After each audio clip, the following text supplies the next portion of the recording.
일주일 전 임플란트 수술을 고통으로서 하던 이 씨는 병원에서 처방해준 항생제를 먹고 평소와 같이 출근을 했다고 했습니다. 그렇게 출근을 하러 나간 딸이 그날의 마지막 모습일 줄은 몰랐는데요.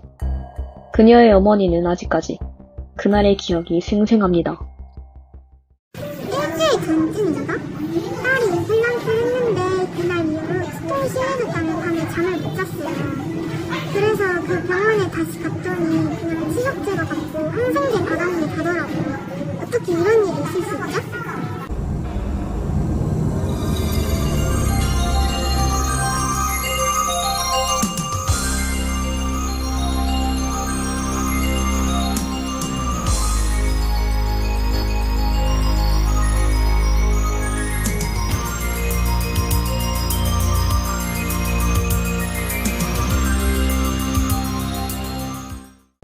유난히 덥던 6월 14일 오후 2시경, 이 씨는 임플란트 수술을 하기 위해 도보 10분 거리에 위치한 치과병원으로 향했습니다. 그렇게 무사히 수술을 잘 마친 듯 했으나 수술 당일부터 극심한 통증을 호소했다는데요. 다시 찾아간 병원에서 처방해준 건 치석 제거와 항생제가 다였습니다.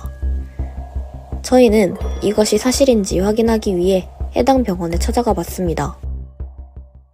선생님! 그 날에 있었던 계속 말씀해 주시죠.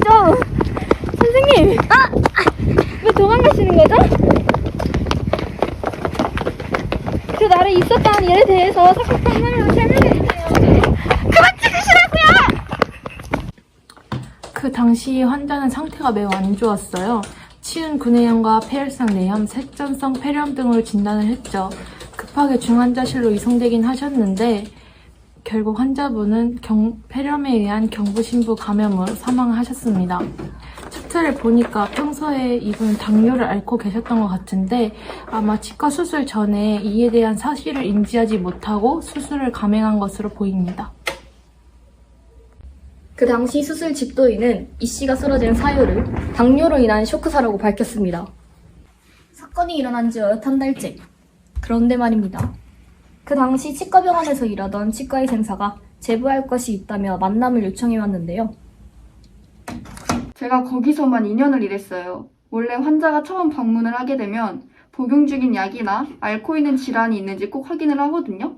근데 그 2년 동안 환자 받기도 급해서 제대로 물어본 걸 들은 적이 없었던 것 같아요. 그래서 제가 항상 물어보곤 했는데 하필 그 환자분이 오신 날에 제가 오프였던 거죠. 그렇다는 건 이 씨가 사망하게 된 최초의 원인은 당뇨 환자의 수술 진행 전 제대로 된 환자 상태를 파악하지 못한 채 수술을 진행했다는 것입니다.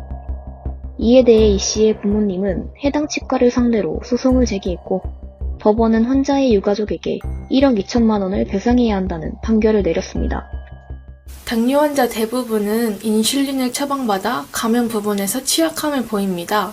그래서 치과 치료를 하기 전에 내과 의료진과 먼저 상태에 대한 전반적인 것들을 확인하여 진단할 필요성이 있죠.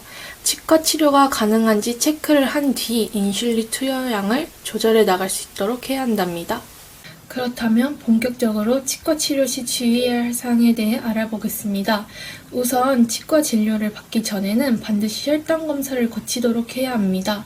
당뇨 환자의 경우 당뇨 혈당 수치가 250mg/dL 이상으로 확인된다면 치과 치료를 연기해야 합니다. 반대로 200mg/dL 이하인 경우에는 항생제를 투여하게 한다거나 식이요법과 같은 방법을 활용해서 인슐린 수치를 조절하게 한 다음 치료를 진행하도록 합니다. 만일 응급치료가 반드시 필요로 하는 상황이라면 치료를 받기 전 전문의와의 상담을 통해서 상태에 대한 확인을 꼼꼼하게 받을 수 있도록 해야 하죠. 금식을 필요로 하는 치과 치료의 경우 저혈당을 예방하기 위해서라도 가급적 오전에 일찍 받을 수 있도록 하는 것이 중요합니다. 당뇨 환자의 치과 치료는 주의해야 할 사항이 많습니다. 따라서 지속적인 검진과 치과 방문으로 상태에 대한 전체적인 체크를 필요로 하죠. 스케일링과 같이 주기적인 치료가 권장되는 경우를 통해서라도 치과 방문으로 치아 상태와 전체 구강 내 문제의 증상을 진단받는 것이 좋습니다. 일반적으로는 치과 검진 주기를 6개월 간격으로 두고 방문을 권장드려요. 평소 치아 관리에 더 집중하여 청결하고 깨끗한 구강 내부를 유지하고 지속할 수 있도록 관리받는 것이 좋습니다.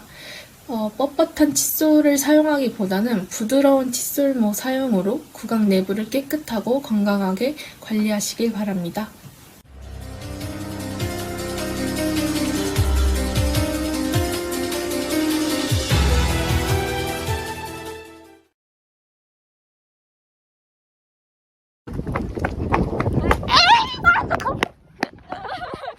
그 당시 수술을 집도했던